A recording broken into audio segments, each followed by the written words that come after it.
freak.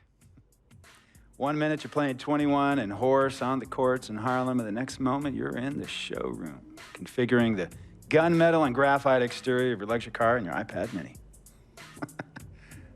Oh, I bet you get a crazy crowd when you drive that car around the block in the old neighborhood, huh?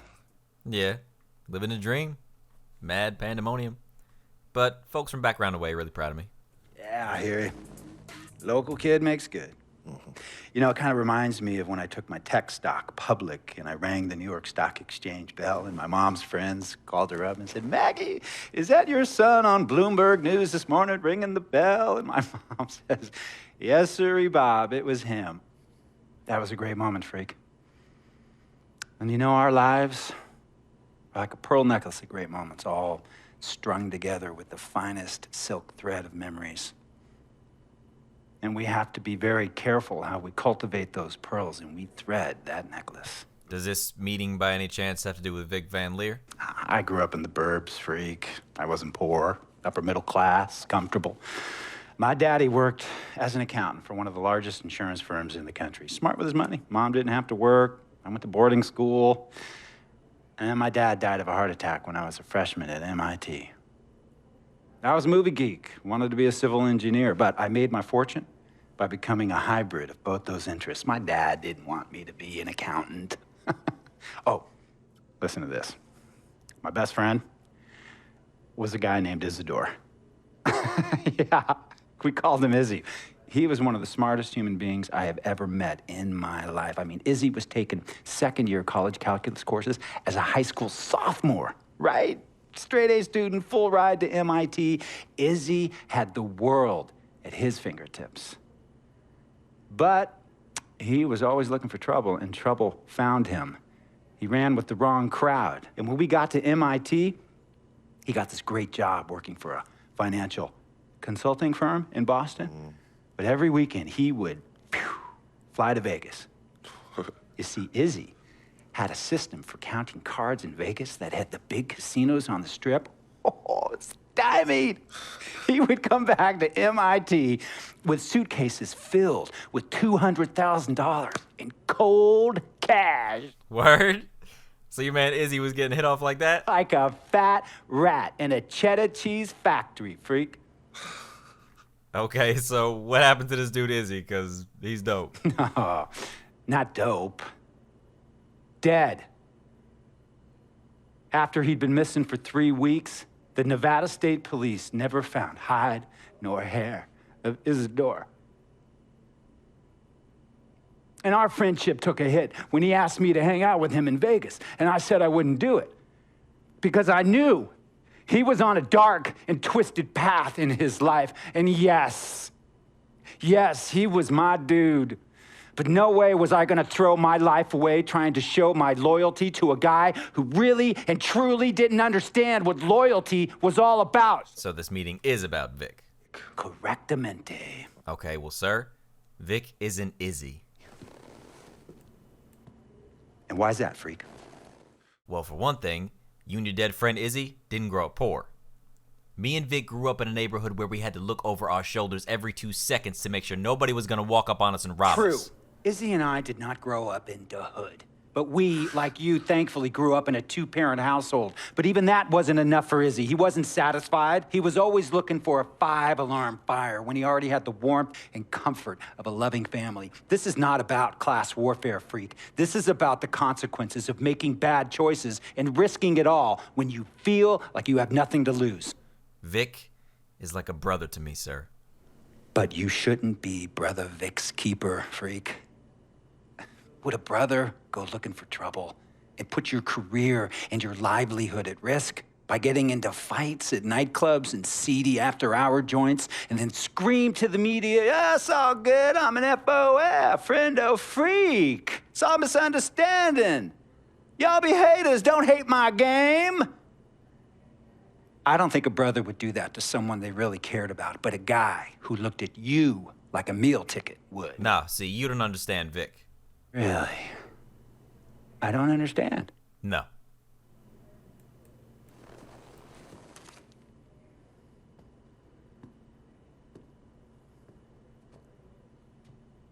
Look, man, It was a misunderstanding with the guy in the next VIP booth.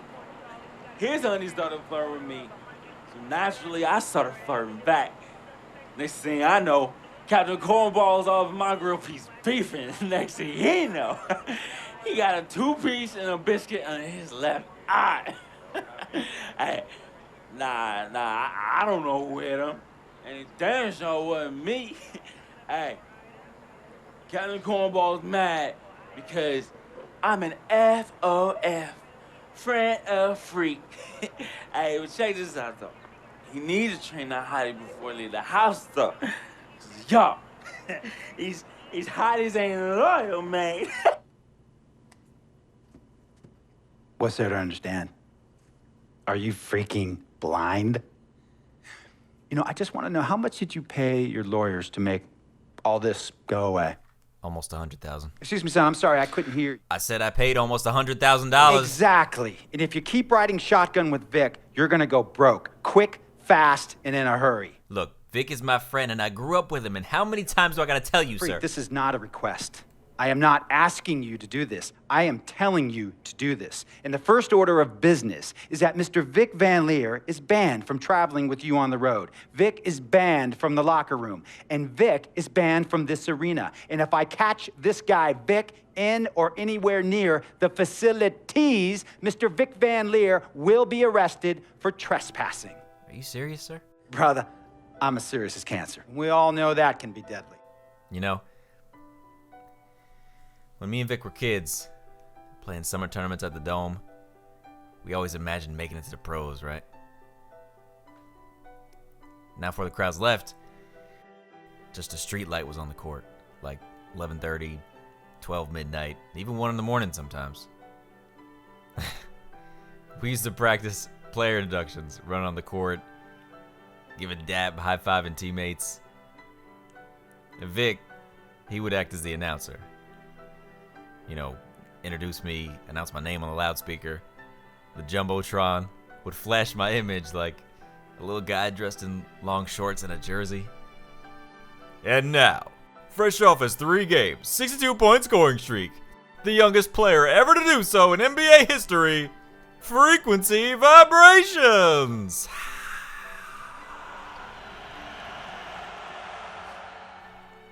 So me and Vic would sit in those empty bleachers at the Dome and dream like nobody's business.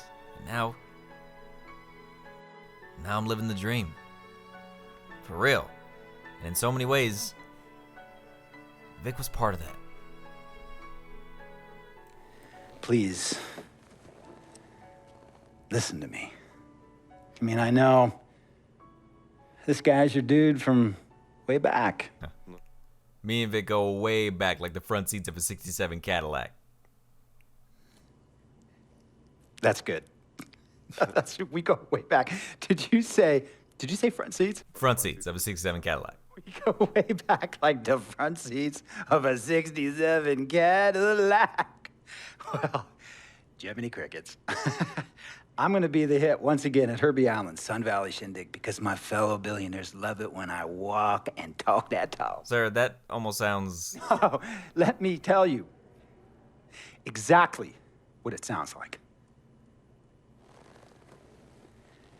I respect, admire, and most importantly, love you as a human being and a role model. But I pay you a lot. And I mean, I pay you a lot of money to play for my team. And I am in this game to win it. And you can't win it with an albatross around your neck like Vic. So Vic is done. History. And here's some more lingo that I picked up from a former megastar who used to play for me several seasons ago. Thought I would never release him until I did. And now he's the 6th man on a struggling team in Venice. And yeah, I'm talking Venice with the canals and the gondolas and Harry's bar, not the street ballers next to the fortune tellers on the beach in Cali. This guy used to tell me when he thought there was a player destroying our team, don't be a hero, cut that zero. And that is what I am telling you about Vic, freak. Don't be a hero, cut that zero. The only thing Vic brings into your life is headache and unwanted and unnecessary negative attention, and it will begin to affect your mindset. And when it affects your mindset, it's gonna affect your play. And when it affects your play, it's gonna affect my team. And when it affects my team, it's gonna affect my money. And if it affects my money, Google Translate will become your new freaking friend. I want a championship ring, freak, and I want you to help me get that ring. And banners after banners hanging from the rafters in this arena. So, freak, hear me clearly and hear me good. VIC gotta go!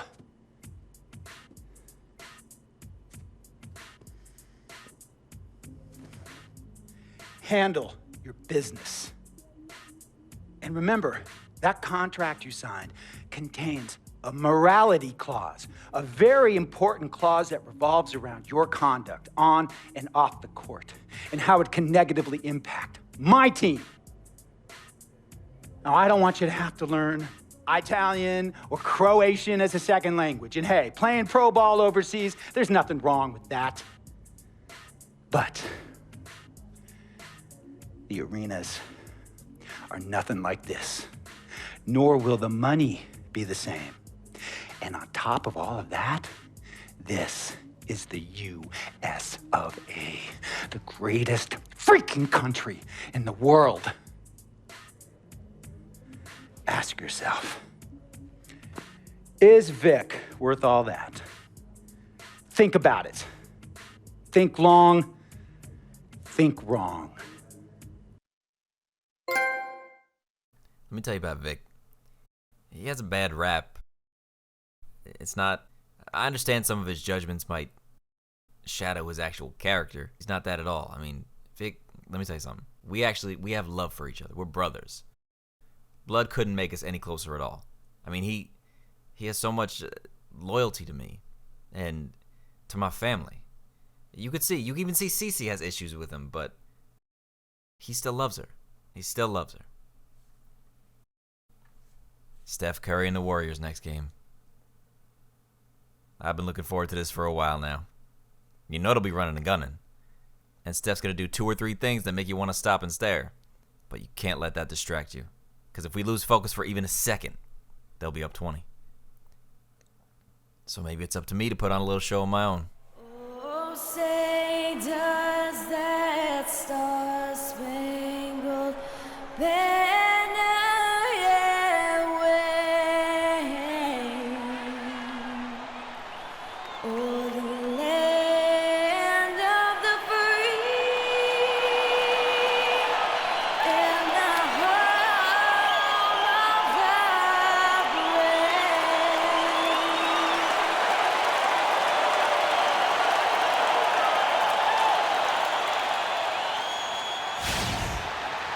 There is a buzz in the air in the sold-out arena here in Indianapolis, Indiana.